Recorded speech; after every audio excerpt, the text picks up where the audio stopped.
여러분 안녕하세요. 여러분과 오늘 얘기할 이야기는 바로 우리가 중요한 뭐가 되냐, 퍼스널리티. 일종의 사람들마다 가지는 고유의 어떤 형태나 그 사람의 인격을 우리는 뭐라 그러냐, 퍼스널리티라고 얘기를 하죠. 근데 여기서 우리가 중요한 이 퍼스널리티는 반드시 어디에 되느냐 그러면 우리가 봤을 때 선천적으로 타고난 유전적인 이야기가 있습니다. 지난 시간에도 잠깐 얘기했습니다만 원래 선천적인 부위,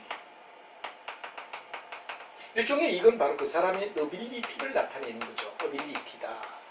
이거는 우리가 선천적인 어떤 그 사람의 타고난 내용, 예를 들어 IQ가 높다, IQ가 낮다, 이건 유전적 요인이라고 우리가 말할 수 있죠. 유전적 요인이다.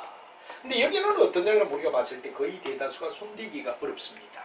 왜냐하면 이미 타고난 내용을 갖다 변경한다. 이거는 도저히 조직이 개인에게 해야 할 어떤 일은 아니다. 이렇게 우리가 보겠죠.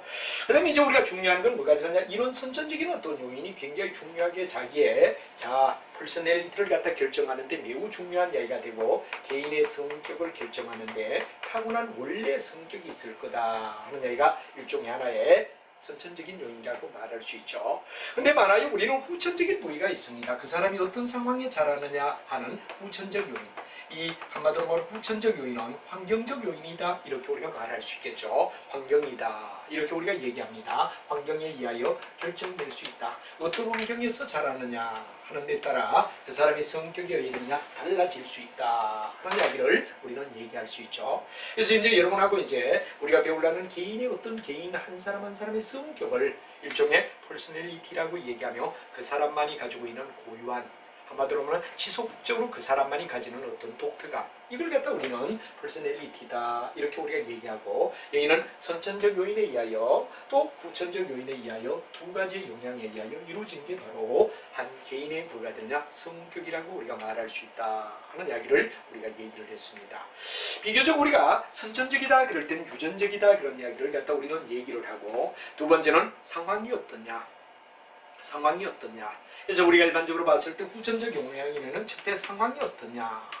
우리가 가장 즐겨 쓰는 이야기 상황이론이죠. 경영학에서는 상황이 매우 중요하다라고 얘기를 했습니다. 그러니까 경영학을 공부한 사람들의 경우는 상황에 따라 어떠냐 그러면 잘 대처한다, 이렇게 우리가 볼 수가 있죠. 그러니까 한 가지를 고집하는 게 아니라 상황에 따라 오늘의 적이 내일의 동지가 될 수도 있고, 오늘의 동지가 내일의 적이 될 수도 있다 하는 이야기를 우리가 자주 얘기하는 것도 하나의 뭐가 되냐, 상황이론이죠. 그 다음에 이제 문화가 굉장히 중요한 이야기가 됩니다. 문화가 어떠냐, 어떤 문화에서 성장했느냐. 예를 들어 한국인이기 때문에 가지는 독특함, 이건 다른 나라 사람이 가질 수 없는 이야기다 이거죠. 그다음에 이제 사회적인 어떤 분위기가 어떠냐 하는 문화와 사회라는 이야기, 이런 이야기가 전부 다 뭐가 되느냐 그러면 하나의 바로 후천적 요인으로 개인의 퍼스널리티를 설정하는 데 매우 중요한 이야기가 된다 하는 이야기를 여러분이 먼저 한번 복습하고, 선천적 요인과 일종의 뭐가 되느냐, 후천적 요인인 환경에 의하여 개인의 성격은 형성되며, 그러면 이 개인의 성격을 가지고 어떻게 취급하느냐, 개인의 성격을 어떻게 우리가 잘 달아주느냐 하는 이야기를 우리는 바로 퍼스널리티의 조직의 관리, 이 과정이 가장 중요하다. 그래서 퍼스널리티를 갖다 취급하는 데서 조직에서 어떻게 취급할 거냐, 어떻게 그 사람들을 갖다 한 사람 한 사람 다룰 것이냐 하는 이야기가 바로 일종의 여기 나와 있는 뭐가 되냐, 퍼스널리티와 조직의 뭐가 되냐, 그냥 관리다 하는 이야기를 씁니다.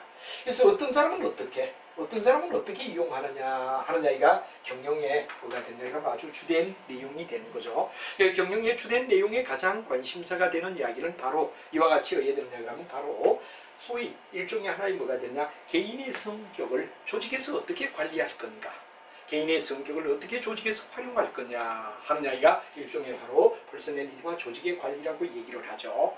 그게 가장 먼저 나오는 이야기가 바로 여러분 잘 알지만 뭐가 되느냐 그러면 바로 통제적 위치, 한마디로 말하면 일종의 뭐가 되는 로커스라고 얘기를 하죠. 로커스 오브 컨트롤, 이런 말을 갖다 쓰는데 바로 개인이 어떤 통제를 하느냐, 그러니까 이 퍼스널리티를 이용해서 반드시 경영학자들은 자기들의 조직을 관리하는 어떤 기준을 가집니다.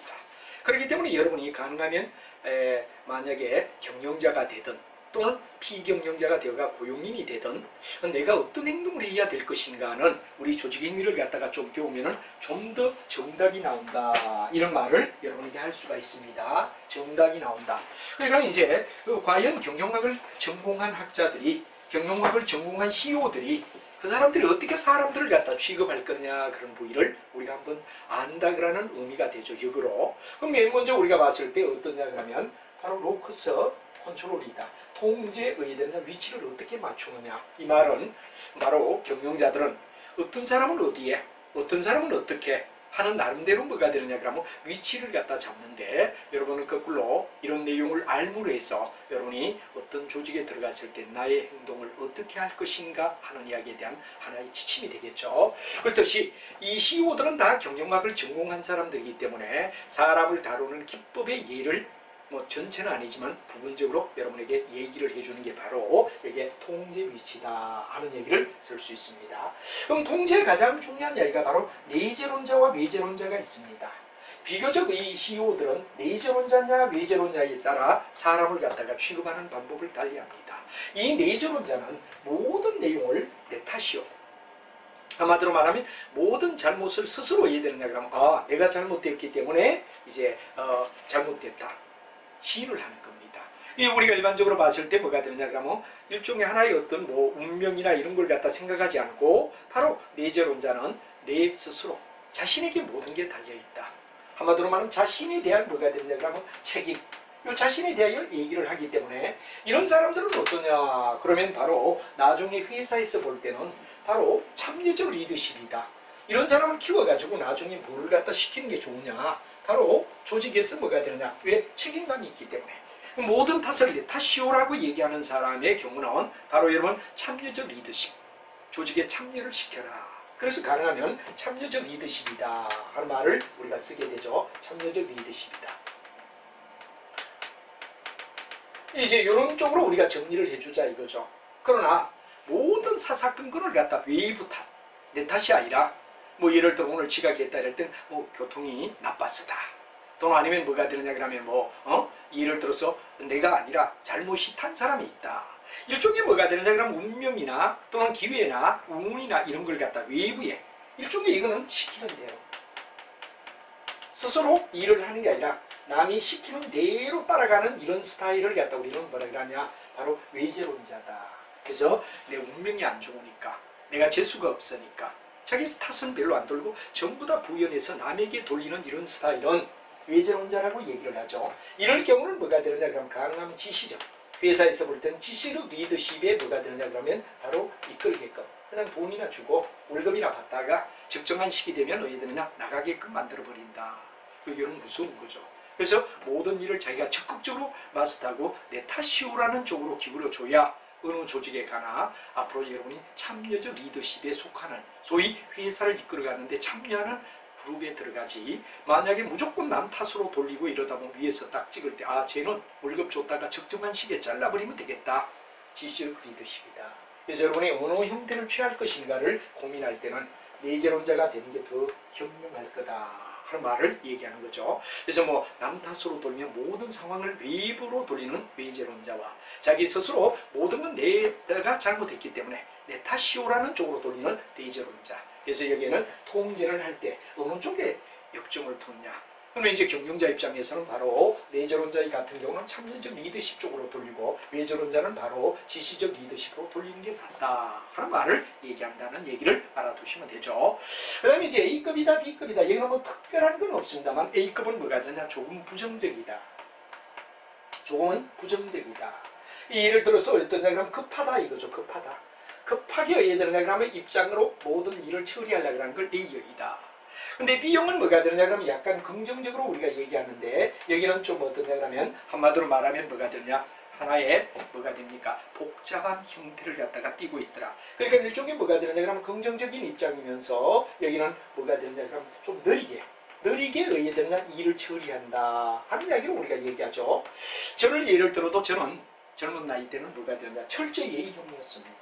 굉장히 모든 일을 속전속결 끝내겠다 이런 말에서 오판도 참 많이 했고 인생을 잘못 살았다 그리고 가끔은 저 스스로 후회할 때가 있는데 이런 A형의 성격이었다 이거죠. 근데 왜 그러냐 나이가 들면서 B형으로 바뀌더라 이거죠. 나이가 들면 이제 뭐 그래가 그렇겠지 너무나 많은 경험이 있다 보니까 왜 되냐 그럴 수도 있다 이렇게 이제 느긋해지는 게 B형이다. 이런 얘기죠. 그러면 조직에서는 이런 경우는 어떠냐 그러면 급하게 모든 일을 결단력 있게 진행하는 건 뭐가 되느냐 그러면 시간의 압력을 요구하거나 상충되는 요구나 독립적인 과업을 맡겨라. 여기는 A가 좋다, B가 좋다 이렇게 결단을 못 내립니다. 그래서 우리가 봤을 때 시간의 압박을 받거나 상충되는 욕구나 아니면 독립적 과업을 갖다 맡길 때는 가능하면 A형에게 맡겨라 하는 얘기가 되고, B형의 경우는 예를 들어서 우리가 복잡한 어떤 판단, 그리고 침착한 사람이 그런 걸 잘하죠. 또 정확한 팀플레이, 정확성, 팀플레이 이런 것들을 요할 때는 B형에게 맡기는 게 좋다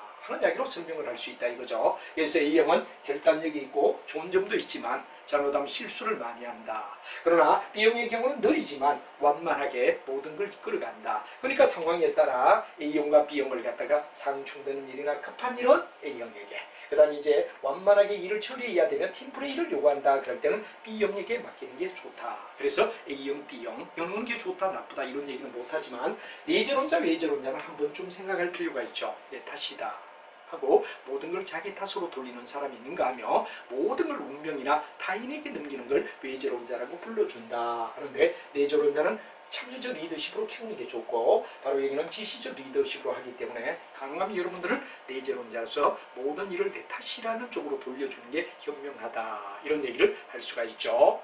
자, 그 다음에 이제 마키아벨리적 성향이다. 그런데 이건 굉장히 중요한 이야기가 바로 이제 수단과 방법을 가리지 않습니다. 모든 일의 수단과 방법을 가리지 않고 군주론의 악용이라고 얘기를 하죠. 군주론의 악용이다. 모든 일을 자기 수단과 방법을 가리지 않고 목적을 달성하기 위해서는 수단과 방법을 가리지 않는다. 목적을 달성하기 위해서는 수단 방법을 가리지 않는다. 이런 얘기가 뭐가 되냐, 일종의 수단 방법을 가리지 않는 목적 달성에 무조건 뭐가 되냐, 이끌어가는 것. 이건 바로 리더십으로서는 굉장히 나쁜 거죠. 일종의 군주론의 악용을 얘기한다 하는 얘기가 되죠. 그 다음에 뉴로티시즘이라는 말이 나옵니다. 뉴로티시즘. 이건 바로 새롭다는 얘기가 되죠. 이제 어떤 환경이 바뀔 때 그 사람이 어떤 방향으로 진행하느냐 그런 걸 우리는 일반적으로 봤을 때 뉴로티시즘이다 이렇게 우리가 말을 하죠. 일종의 환경의 변화의 감수성, 새로운 거에 대한 감수성을 나타낸다. 그럴 때 이건 뭐라 그러냐, 우리는 일종의 바로 뉴로티시즘이다 이겁니다. 잠자리가 바뀌었을 때 잠을 잘 자는 사람이 있는가 하며 잠자리가 바뀌면 잠을 못 자는 사람도 있다 이거죠. 저도 젊은 시기에는 잠자리가 바뀌면 거의 잠을 못 잤습니다. 그러나 요즘은 뭐 나이가 들고 하니까 잠자리가 바뀌어도 잠을 잘 자더라. 이건 뭐냐 그러면 바로 이런 새로움에 대한 감수성을 나타내는 이야기를 뉴로티시즘이라고 얘기한다 하는 것만 알면 되죠. 그 다음에 우리가 어떤 일을 성취했다, 또 친하게 지낸다, 그 다음에 어떤 권력을 잡았다. 이 세 가지, 성취, 권력, 신교, 이 세 가지는 밑빠진 독에 물 붓기다. 끝없는 뭐가 되느냐 그러면 요구. 하나 예를 들어서 여러분이 만약에 뭐 A학점 뿔을 맞았다. 만족하느냐? 그 받는 순간 되게 즐거워요. 그러나 다음에는 또 새로운 것, 또 새로운 것. 이 바로 성취에 대하여 뭐가 됩니까? 끝없이 성취를 요구한다 이거죠. 그다음에 이제 우리가 봤을 때 뭐가 되느냐? 친교, 남녀의 사랑이죠. 처음에는 같은 하늘 밑에만 있어도 좋겠다. 같은 공간에만 있어도 참 좋겠다. 그렇지만 세월이 지나면 남녀의 관계는 더 친해지고 싶고 하기 때문에 궁극은 뭐가 되냐? 결혼이라는 곳에까지 우리가 가는 이야기가 바로 친교다. 그 다음에 이제 권력을 잡았다 그럴 때는 권력은 부모 형제 간에도 이해됩니까? 권력 양도는 정말 하지 않는다. 남을 지배하는 힘을 갖다 권력이라고 하죠. 여기는 뭐 영조가 사도세자를 갖다가 이해되느냐 그러면 일종의 뭐 역사적 사건. 여기도 보면 어떤 면에 권력의 찬탈에 대한 개인의 반발의 입장도 있을 거다. 이렇게 학자들이 많이 얘기하죠. 아들이 빨리 성장하다 보니까 아버지가 뭐가 되느냐, 자기 권력을 빨리 이양해야 되는 데 대한 부담감 때문에 미워했지 않느냐. 이런 어떤 조직행위로 말할 때는 하나의 권력에 대한 욕구다. 이러죠. 이 세 가지 욕구는 지속적으로 너무나 크기 때문에 만족할 수가 없고 항상 채워도 밑빠진 독에 물 붓기다 하는 이야기를 성취, 권력, 친교라는 말을 쓴다 하는 이야기로 우리가 통제에 대한 이야기를 여러 각도로 5가지 각도로 조직에서는 개인의 성격을 어떻게 활용하며 어떤 방법에 의하여 처리하느냐 하는 이야기를 설명했습니다. 그죠? 그래서 이제 이런 이야기를 조금 조직적으로 여러분이 하나하나 정리를 깔끔하게 해주며 조직 행위를 따라온다면 어떤 주관이든 객관이든 어떤 시험이든 그리고 여러분이 또 인생을 살아가는 데도 도움이 될 거다 하는 이야기를 드리며 제3절에 바로 여러분들 지각 이론과 평가라는 쪽으로 넘어가자 하는 문제가 중요한 단원을 바꾸도록 하죠. 자, 여러분들 우리가 봤을 때 뭐가 되느냐, 이런 하나하나 내용을 좀 여러분들이 포괄적으로 잘 잡아두고 그 다음에 노트화해서 항상 여러분이 어디 되느냐, 시험이나 여러 가지를 대비할 때는 꼭 우리가 볼 수 있는 이런 입장이 돼야 되겠다 하는 이야기를 드리며 지각 이론으로 넘어가도록 하죠. 일반적으로 우리가 지각이다 그런 문제를 많이 씁니다. 지각이 뭐냐 하는 말도 우리 조직행위를 갖다가 공부하고 나면 한층 여러분이 사용하는 용어가 어디 되느냐, 성큼 뭐가 되느냐, 뛰어올란다 준다 이런 말을 쓸 수 있습니다. 왜? 좀 말이 어야 되죠? 특이하고 조직적인 이야기가 되다 보면 고상하다. 그래서 이런 말을 좀 잘 준비하면 남과 만날 때, 대화를 할 때 훨씬 더 수준을 높여줄 수 있는 이야기가 조직행위 이야기다 이런 말이 되죠. 그래서 우리가 여기 이제 세 번째 이야기는 뭐가 되느냐 그러면 바로 3절에 지각이론과 평가다 하는 말을 여러분하고 같이 한번 우리가 이야기를 하게 됩니다. 여기는 어떤 문제를 갖다 안고 있느냐 하는 이야기를 가지고 먼저 한번 이야기를 해보자 이런 얘기가 되겠죠. 자, 여러분이 잘 알지만 여기에 가장 중요한 이야기는 바로 어떻게 우리가 지각이라는 말은 뭐냐, 일종의 지각이다 그럴 때 지각은 바로 자극을 받아들여 해석하는 거다. 일종의 지각에 대한 정의부터 우리가 먼저 한번 내려주죠. 지각이는 뭐냐, 자극을 받아들인다. 이제 자극이 있다 그럼 어떤 자극을 갖다 받아들여서 어떤 태도를 보이느냐, 한마디로 말하면 자극을 갖다가 어떻게 되느냐 그러면 나름대로 우리가 봤을 때 받아들여 해석한다. 이 자극을 어떻게 해석하죠?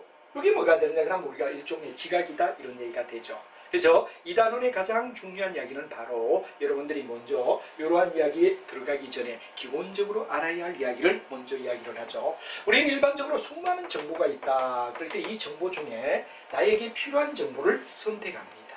여러분들이 전철 타고 가는데 나와 관련된 이야기가 나오면 모든 정보는 다 포기하더라도 자기에 관련된 얘기, 예를 들어 뭐 경영학이다. 강의를 듣고 있는데 경영학? 귀가 번쩍 하는 거죠. 그 다음에 이제 그러면 이 정보를 갖다가 해야 되느냐 그럼 자기는 주워들어서 머릿속에 메모리 시키는 걸 갖다 우리는 조직이라고 얘기를 합니다. 어떤 경험을 통하여 만약에 그걸 갖다 머릿속에 앞으로 판단할 땐 이런 건 하지 말아야지, 이런 건 해야지, 이렇게 우리가 메모리 시키는 게 조직이다 이거죠. 그리고 이제 중요한 이야기는 해석이라는 말이 나옵니다. 해석은 바로 판단을 한다는 얘기가 되죠. 해석은 판단을 한다. 어떤 판별식을 할 때 해석한다는 얘기가 되죠. 그래서 우리가 수많은 정보가 있는데 이 정보를 갖다 흐름을 갖다 본다면 수많은 정보가 정말 나에게 필요한 정보를 갖다 우리는 어떻죠? 바로 하나의 뭐가 됐냐? 메모리 시킨다. 그럴 때 이 메모리 시키는 게 뭐가 되죠? 우리가 일종의 조직이라고 말하죠. 그리고 나중에 이걸 갖다 뭐가 되냐? 해석이라고 하는 판단하는 잣대. 판단의 잣대로 사용하겠다 하는 얘기가 바로 해석입니다. 그래서 우리는 보통 이제 정보가 들어오면 맨 먼저는 선택합니다. 그걸 갖다 머릿속에 메모리 시킵니다. 그랬다 나중에 어떤 문제가 있을 때 판단의 잣대로 이해되는가 사용하겠다 하는 이야기가 뭐가 되느냐, 바로 우리가 자극을 갖다가 바로 받았을 때 해석까지 가는 과정을 얘기하는 이야기다. 이게 지각이라는 얘기가 되죠. 그래서 이 세 가지가 되고 그 다음에 이제 이 세 가지가 있다가 나중에 어떤 사건이 터졌다 그럴 때 우리는 지각이라고 하죠. 지각은 바로 어떤 사건이 일어났을 때, 아까도 말했지만 뭐가 되느냐 그러면 외부로부터 어떤 만약에 자극이 들어온다 그런 걸 우리는 지각이라고 얘기하죠. 사건이 터졌네. 그러면 이제 거기에 대해서 뭐가 되느냐, 자기의 판단 잣대를 갖다 들이대는 겁니다.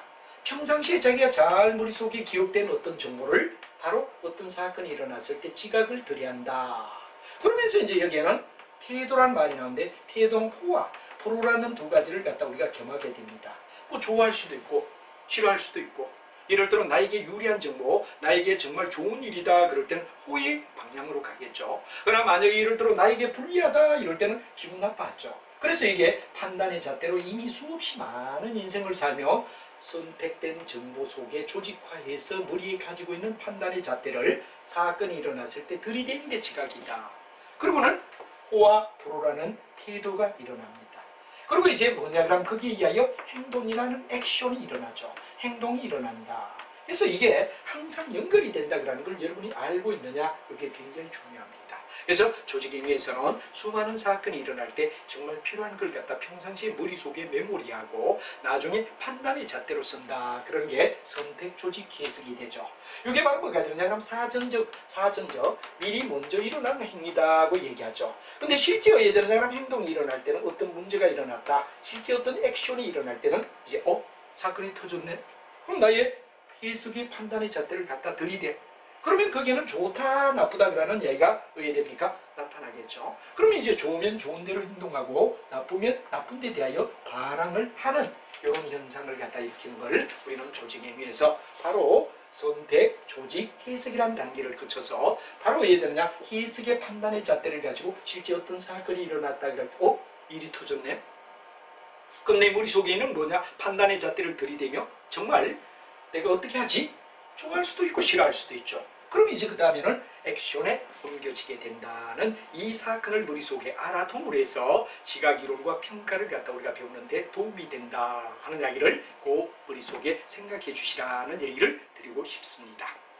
자, 여러분은 이와 같이 지각이라는 단어에서 반드시 이런 과정, 선택, 조직, 해석. 그러면 어떤 사건이 터졌구나. 그러면 이제 바로 자기의 머릿속에 판단이 된 어떤 잣대를 들이대는 겁니다. 그러면 이제 거기에 대하여 태도가 나오죠. 이런 나에게 좋은데, 이런 나를 갖다 불리하게 만드는데, 기분이 좋으면 호가 되고, 기분이 나쁘면 바로 여러분들 잘 아는 프로가 되는 거죠. 그리고 액션에 옮겨진다 하는 이야기가 지각에서 우리는 사전적으로 알아야 할 얘기입니다. 하는 말을 여러분에게 설명할 수 있습니다. 그러면 이제 우리가 선택, 조직화, 해석이라는 단계의 의미 중요성은 이해를 하시고 왜 이게 지각이 중요하냐? 그러면 객관적인 현실과 지각의 현실은 서로가 다를 수 있다. 그렇죠? 실제는 그렇지 않은데 자기가 오판한다든가 또는 정확하게 판단을 한다든가 가능하면 오판하지 않으려는 노력이 필요한데 바로 객관적 사실과 지각의 현실은 서로가 맞지 않을 수 있다 하기 때문에 이 지각이 아주 어떻게 판단하느냐가 매우 중요하다 이런 얘기가 되죠. 그 다음에 지각의 차이로 인하여 갈등 느낀다. 사랑하는 연인들도 똑같은 사건을 갖다가 다룰 때 어떻게 받아들이느냐 여기에 따라 서로가 달리 해석한다면 갈등이 일어날 수 있다 하는 이야기가 되죠. 그 다음에 인간은 이런 지각된 것에 따라 행위를 갖다가 해야 되느냐 그럼 바로 한다. 아까도 말했지만 어떤 사건이 터졌어. 그러면 자기 해석의 잣대를 갖다 대고 좋아하고 싫어하는 행위가 나타나면 행동, 액션에 옮겨지게 된다 하는 이야기가 사전적 거래와 그 다음 실제 일어났을 때 거래의 연관성을 여러분이 생각해 주면 좋겠다 하는 말이 되겠습니다. 그 다음에 이제 우리가 중요한 거는 이런 지각의 의미는 충분히 알았는데 이런 지각이 왜 우리 생활에서 그렇게 중요하냐 하는데 왜냐면 지각하는 본인이 있습니다. 일단 지각하는 사람 본인이죠.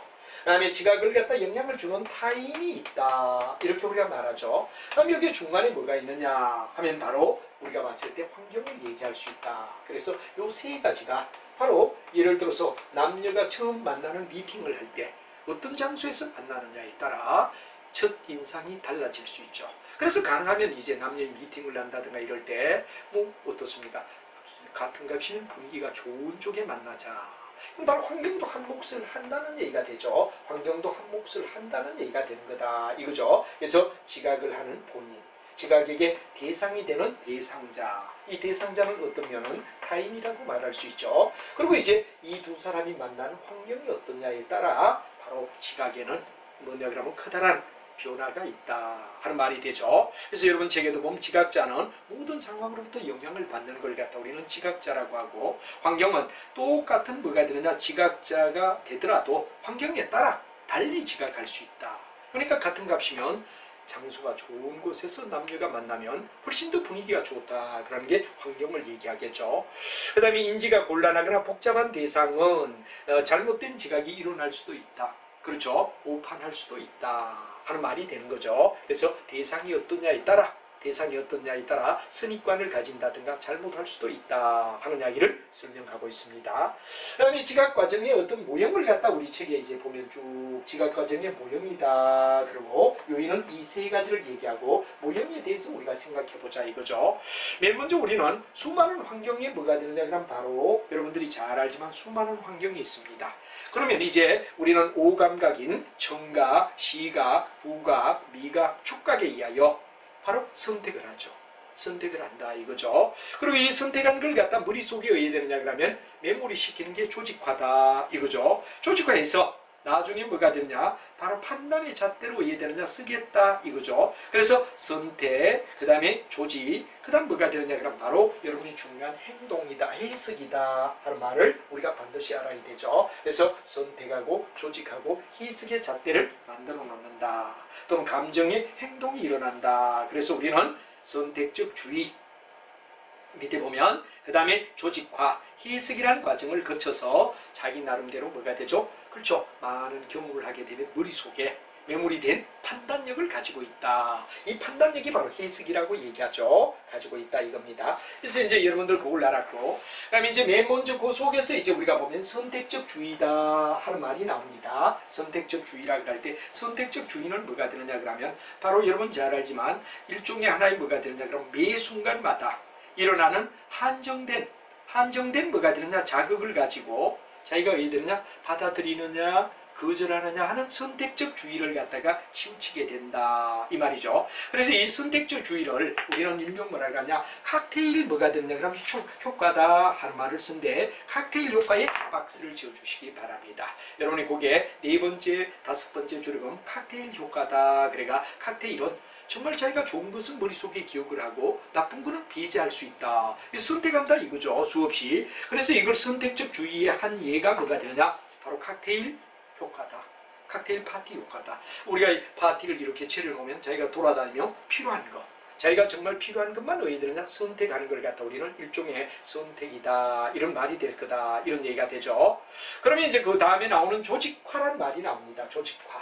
이 조직화의 뜻이 뭐냐 그리고 전경과 배경이란 말은 뭐며 집단화와 범주화는 어떤가 하는 이야기를 가볍게 우리가 한번 살펴주자 이거죠. 그럼 여러분들 잘 알지만 만약에 조직화란 말은 아까 선택은 내가 받아들일 거냐 받아들이지 않을 거냐 골라 한다 그래서 아까 칵테일 파티 효과라고 말을 했죠. 그럼 이제 조직이 만약에 선택을 했다면 바로 선택 중에도 여러 감각 중에 의미가 있는 것 가장 의미가 있는 것을 갖다가 우리는 전경이라고 얘기를 합니다. 가장 뭐가 됐냐 의미가 있다. 의미가 가장 크다. 가장 의미가 큰 것은 뭐가 되느냐 전경이다. 그럼 전경을 옆에 도와주는 나머지는 뭐가 되죠? 배경이라고 우리가 부를 수 있다. 가장 의미가 크다.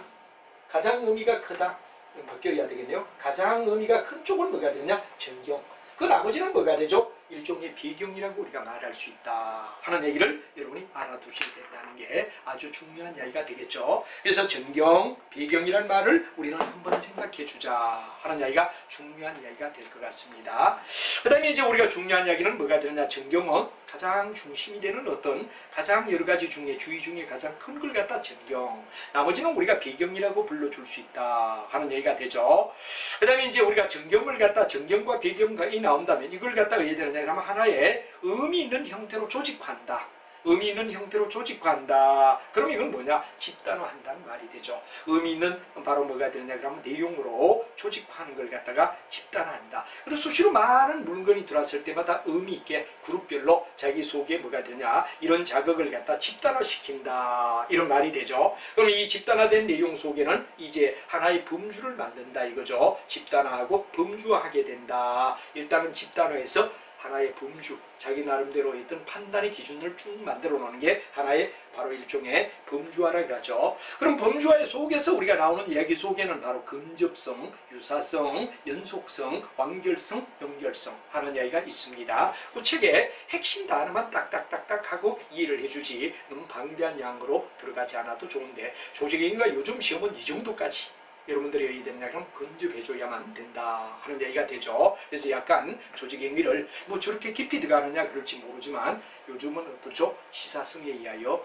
계속 발전하기 때문에 우리는 발전된 양상에 의하여 공부를 해야 된다 그러는 게 아주 중요한 이야기가 되겠습니다. 그럼 여러분 잘 알지만 맨 먼저 근접이란 말이 나옵니다. 근접의 뜻이 뭐냐? 그럼 바로 여러분들 우리가 가까이 있는 자극들 이걸 근접이라고 하죠. 그래서 우리가 가까이 있는 자극들을 하나의 집단화하는 경향, 집단화하는 성향을 갖다 우리는 뭐라 하냐 근접, 가까이 간다. 어떤 사건이 터졌을 때 그걸 유심히 보며 자기 걸로 만들기 위하여 가까이 가는 걸 갖다 우리는 뭐라 하냐 근접이라고 말한다. 그럼 유사성은 서로가 유사한 것끼리 집단화하는 경향이죠. 이럴 때는 이래, 이럴 때는 이런 거, 이럴 때는 이렇게. 바로 이와 같이 유사성 있는 것끼리 묶어주는 걸 갖다 우리는 바로 유사성의 그룹화시키는 걸 갖다가 우리는 유사성이라고 말하죠. 그 다음에 연속이란 말이 나옵니다. 사람들이 연속적 어떤 패턴을 우리가 따진다. 그래서 끝나는 게 아니라 바로 어떤 사건이 터졌을 때 거기에 대한 판단까지 연속적으로 생각하게 되고 또 해야 됩니까? 바로 일종의 연결하려는 노력을 하는 걸 갖다 우리가 연속성이라고 한다. 이거죠. 원결성은 강한 빈 곳을 채워서 완전한 대상으로 만들려고 한다. 완전한 대상. 이 완전한 대상이 뭐가 되느냐 그럼 바로 우리가 봤을 때 완결성이라고 말할 수 있다 하는 말이 되죠. 그 다음에 이제 이질적인 것이라도 나중에 연결되어 있는 하나로 지각해주는 경향. 근데 뭔가 연결해서 계속해서 해야 됩니까? 우리가 봤을 때 사건을 갖다 연결해가 판단할 때 계속 고리에 고리를 물고 이해되죠? 판단의 기준을 갖다 엮어나가는 걸 갖다가 우리는 연결성이라고 불러준다. 그래서 집단에는 근접성, 유사성, 연속성, 완결성, 연결성이라는 5가지가 바로 집단에 들어가는 하나의 뭐가 되느냐 그러면 집단의 범주화에 들어가는 내용이다. 한 걸로 가볍게 중심 단어를 잡아주는 거 매우 중요합니다. 근접 그러면 가까이 있는 자각. 유사성, 유사인 것끼리 집단화한다. 연속성, 연속된 패턴. 완결성은 빈 곳을 채워서 완전한 대상. 그리고 완결성은 연결되어 있는 것을 집단화하고 하나의 단위로 지각하는 것. 이걸 갖다가 우리가 연결성이라고 말한다 하는 말이 되죠. 자, 그럼 이제 세 번째 이야기는 해석이라는 단계로 넘어가자. 이런 얘기가 되죠. 해석은 어떤가? 이제 아까도 얘기했지만 예, 근접성이다. 가까이 가는 거죠. 유사성이다. 그럴 때 유사성은 바로 유사한 것끼리 집단화한다는 거죠. 연속성이다. 할 때 연속성은 바로 연속된 패턴의 지각을 가진다는 얘기가 되겠죠. 그 다음에 완결성이다. 그럴 때 완결성은 빈 곳을 채워서 완전하게 의해되는데 그럼 대상으로 생각한다. 그런 말이 되겠죠. 그 다음에 이제 마지막에 연결성은 연결되어 있는 것끼리 하나의 단위로 집단화하라는 경향. 지각하라는 경향. 이걸 갖다 우리는 일반적으로 연결성이라는 말을 갖다 쓰더라 하는 이야기에 중심되는 단어를 여러분이 딱딱딱딱 잡아서 노트화해 주면 될 거다. 이거죠. 자, 그 다음에 이제 해석이 나옵니다. 해석은 아까도 말했지만 수많은 정보 중에 우리는 선택하게 되고 그 중에 뭐가 되느냐 그럼 조직화하고 조직하는 메모리시키는 거죠. 그리고 나중에 해석하는 판단의 잣대로 본다 하는 이야기가 바로 우리가 잘 알고 있는 해석이라는 말을 씁니다. 이 해석에는 이제 여러 가지가 있겠지만 우리가 가만히 봤을 때 스키마라는 말이 나옵니다. 이런 것도 우리가 일상생활에서는 잘 쓰지 않지만 이제 조직에 의해서는 이 정도 수준까지는 올려줘야 된다라고 말할 수 있죠. 그래서 우리는 일반적으로 사건이 어디에 되느냐 머릿속에 가지고 있는 형태를 갖다 우리는 스키마다. 이런 말을 쓰죠. 그래서 우리가 일반적으로 봤을 때 자신이 가지고 있는 어떤 스키마, 이 말은 사건을 자극의 머릿속에 가지고 있는 형태를 스키마라고 하며 여기는 뭐 여러 가지가 있겠지만 모호한 감정의 해석을 갖다 우리가 얘기할 수도 있다. 그런 얘기가 되고 그 다음 맥락이란 말이 나오죠. 맥락은 뭐냐? 전체 상황 속에서 어디에 되느냐 그럼 자기 나름대로 정보를 갖다가 어디에 되느냐 그러면 잡아내는 거. 예를 들어 우리는 똑같은 단어지만 뭐가 되느냐 그러면 에이텍시란 말과 어텍스란 말을 잘못하다 보면 오해한다 이거죠. 근데 여기에 어디에 되느냐 그러면 바로 전체 상황에 따라 주변 정보를 갖다 판단하려고 하는 걸 갖다 우리는 뭐라 그러죠? 맥락이라고 얘기한다. 그래서 맥락은 전체 상황 속에서 주변 정보를 갖다 해석하는 패턴. 이걸 갖다 우리는 맥락이라고 말한다 하는 말이 되죠. 그 다음 기대는 말 그대로 이해되죠? 스키마에 의하여 여러 가지 스키마를 가지고 나중에 이해되느냐 그러면 이제 거기에 대한 맥락을 갖다 찾아가지고 예측하는 거. 바로 어떻게 될 거야 하고 우리가 예측해 준 걸 갖다 우리는 뭐라 그러냐? 기대라고 말할 수 있다 하는 이야기를 여러분이 알아두면 되죠. 그래서 이제 스키마라고 하는 거는 많은 것 중에 뭐가 되느냐? 사건을 머릿속에 가지고 있는 형태의 스키마.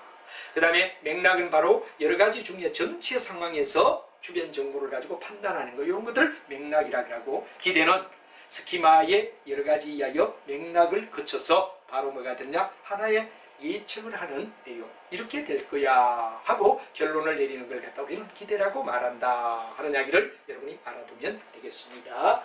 자, 그 다음에 이제 요 스키마, 맥락, 기대 세 가지를 우리는 꼭 핵심 단어를 알아두고 이번에는 시각에 대한 평가 이론이다 하는 문제로 넘어가죠. 여기는 바로 주어진 한정된 정보를 가지고 우리가 100% 완벽한 정보는 없죠. 가장 중요한 특징 있는 정보를 중심으로 바로 뭐가 되느냐 그러면 타인에 대한 인상을 해석해 주는 거, 형성하는 거. 이걸 갖다 우리는 인상 형성이다. 그래서 사람들마다 자기의 판단의 잣대를 가지고 사람을 갖다 대한다. 그럴 때 이게 바로 인상 형성이죠. 그래서 중요한 이야기는 바로 타인에 대하여 일종의 뭐가 되죠? 인상을 보고 인상에 대하여 광범위하게 나름대로 판단의 잣대가 생성되는 걸 인상 형성 이론이다. 이런 말을 쓰죠. 그럼 인상 형성은 이제 비교적 이런 이야기로 돼 있고 특징은 어떠냐 그런 문제가 되는데 여기는 일관성. 계속해서 똑같은 일을 하는 걸 갖다 우리는 일관성 있게 그러죠. 그 사람만이 가지는 독특함. 이게 뭐가 되느냐? 일관성의 독특함이라고 말하는데 그게 바로 인상이다. 이렇게 되죠. 그 다음에 중심특질이라는 말이 나옵니다. 중심은 그 사람에게 가장 딱 느끼는 어떤 감정. 이게 바로 여러분 가장 중요한 중심특질이다. 그래서 바로 한 사람의 인상을 결정해주는 중요한 특징을 우리는 뭐라 하죠? 중심이다. 이렇게 말하죠. 그 이외에 부수적인 걸 뭐라 하냐? 주변특질이라고 말한다. 뭔가 여러분들이 뭐가 되죠? 저희 강의를 들으며 저 김성만 선생 경영학 말은 못하지만 나름대로 자기가 느끼는 어떤 감정 이건 중심특질입니다. 그 이외에 부수적인 여러 가지 특질을 우리는 주변특질이라고 말할 수 있다. 이렇게 되죠. 그 다음에 합산의 원리는 여러 특성을 갖다가 합계를 내는 게 합산이다.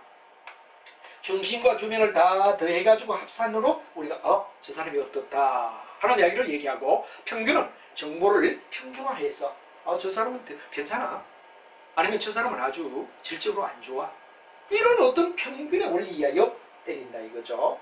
그 다음에 이제 우리가 중요한 이야기는 뭐냐? 초두효과. 바로 여러분이 잘 알지만 뭐가 됩니까? 처음 느끼는 감정이 평생 간다. 우리 특히 미팅할 때 남녀가 만나서 첫인상 때문에 뭐가 되느냐? 결혼하는 사람도 있습니다. 세상 살면서. 그런 사람도 많죠. 그래서 이 초두효과라고 얘기하는데 첫째 느끼는 감정을 초두효과라고 하고 이 반대가 최근효과라는 말을 씁니다. 최근은 가장 가까운 시일에 만났던 효과. 옛날 건 잊어버리죠. 오히려 초두효과는 첫인상은 오래 간다. 이렇게 되지만 또 거꾸로 최근의 효과. 과거보다는 현재 가장 최근에 준 느낌이 어떠냐? 중요하다. 바로 여러분들 초두효과의 반대가 뭐가 되죠? 최근효과라는 말로 여러분이 해석해줘라 하는 말이 되죠. 이게 바로 아주 중요한 이야기. 일관성은 똑같이 가는 거. 가장 중심이 되고 그 이외에 주변. 그 다음에 전체를 다 모으는 거 합산. 평균적으로 어떻다 하는 게 평균의 원리. 그리고 이제 초두효과의 반대가 여러분들 잘 아는 최근효과라는 말을 쓸 수가 있다 하는 말을 여러분이 알아두시면 될 것 같습니다. 자, 그 다음에 이제 우리가 중요한 게 귀인 이론이다. 그런 말. 귀한 사람이라는 얘기가 아니라 귀인은 바로 뭐가 되냐? 원인의 귀속이라는 말을 갖다 귀인이라고 얘기를 합니다.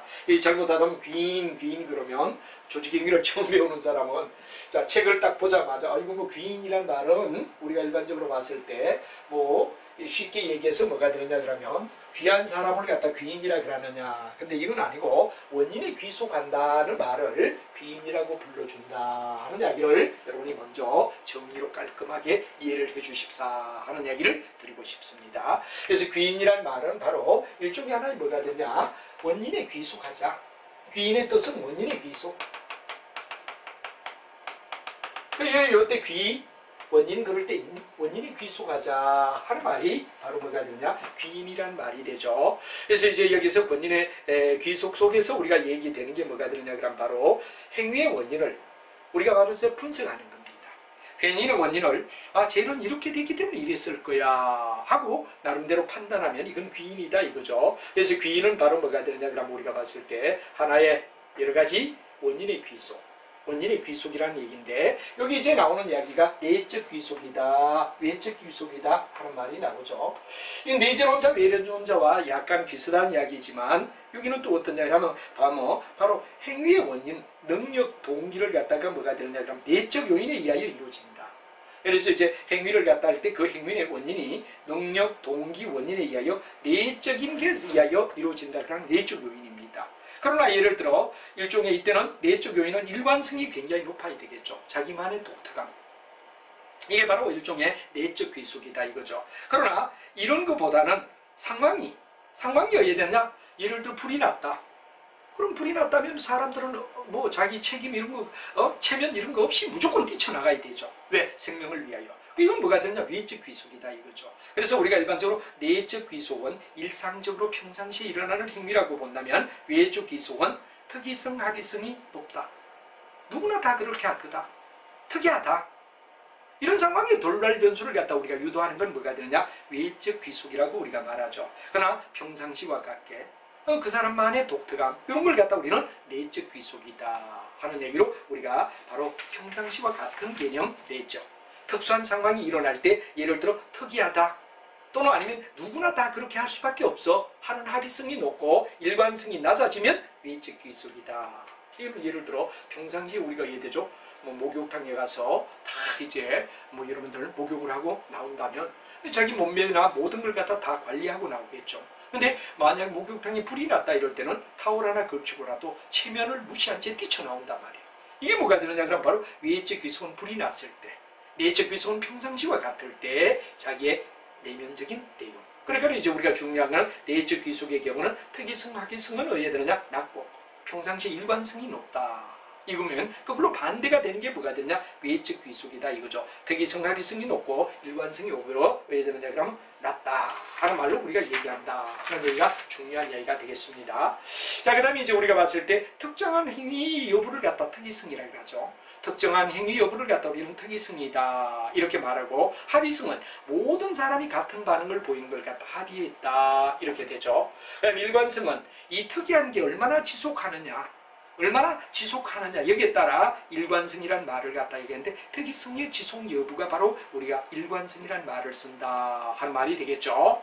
자, 그래서 이제 그런 이야기를 갖다 이해를 하시며, 그 다음에 이런 귀속 과정에서 귀속은 아까도 말한 원인의 귀속이라 그랬죠. 자기가 행위자냐 관찰자냐에 따라 해석을 달리한다 하는 말이죠. 그래서 예를 들어 자신의 행위는 외적인 요인, 어쩔 수 없이 상황이 그러니 이 외적 귀속이란 말이야. 그러나 타인은 나쁜 놈이다. 예를 들어 불륜의 행위를 갖다 보고 자신이 얘기하라 그러면 똑같은 불륜이지만 지가 행위자가 될 때는 뭐가 되죠? 외적 귀속으로. 참 사랑하다 보니 어쩔 수 없었어. 이런 말을 변명되는 건 외적 귀속이란 말이야. 근데 타인이 만약에 불륜을 저질렀다 그러면 죽일 놈, 살릴 놈, 이건 뭐가 되죠? 내적 귀속화 시키는 경향이 있다 하는 이야기가 행위자냐 관찰자냐에 따라 편견을 가진다. 그러니까 행위자 관찰자의 편견이라고 우리가 불러주더라. 그 다음에 두 번째는 자존적 편견. 바로 자기의 자존심을 갖다가 얘들은 살리는 방향으로 풀어나가는 걸 갖다 자존적 편견이라고 하죠. 사랑하는 연인이 떠나갔어. 그럼 분명히 이제는 안 와. 근데도 계속 시계를 보면 바빠서 전화를 안 줄 거야. 조금 있으면 전화가 올 거야. 바로 사랑하는 연인에 대한 자존적 편견이라고 말하죠. 분명히 떠나갔으면 끝났는데도 계속해서 그런 상상을 하는 것은 자기의 자존심을 살려주기 위한 자존적 편견이라고 부를 수 있다 하는 이야기가 중요한 이야기가 되고요. 마지막으로 인지부조화라는 말이 나옵니다. 아는 것과 행동하는 게 다르다 그러면 인지부조화입니다. 담배를 피우면 분명히 몸에 나쁜데도 담배를 꾸역꾸역 계속 피우면 뭐 딴 핑계를 대면 인지부조화라고 얘기합니다. 근데 담배가 나쁘다 그러는 걸 알고부터 뭐가 되느냐? 담배를 정말 딱 끊었다. 인지부조화 이론. 이론이 붙으면 행위로 옮기는 겁니다. 그러나 인지부조화 자체는 뭐가 되죠? 아는 것과 행동하는 게 다르다. 다르다 요까지란 말이에요. 근데 다른 걸 고친다 그러면 바로 이론이란 말이 들어간다. 그런 이야기를 여러분이 알아두시면 인지부조화. 바로 이 인지부조화를 갖다 우리가 바로 생각하는데, 여기는 바로 뭐가 되죠? 부조화가 생기는 요인이 뭐냐 하는 문제와 그 다음에 원인이 생기는 정도, 그리고 부조화의 주변에 반영된 어떤 바탕 이런 거 있는데, 우리는 궁극은 아는 것과 행동하는 게 다른 건 인지부조화. 근데 그걸 행동을 옮겨서 바로 자기가 근절하면 인지부조화 이론이다. 그걸 알면 된다.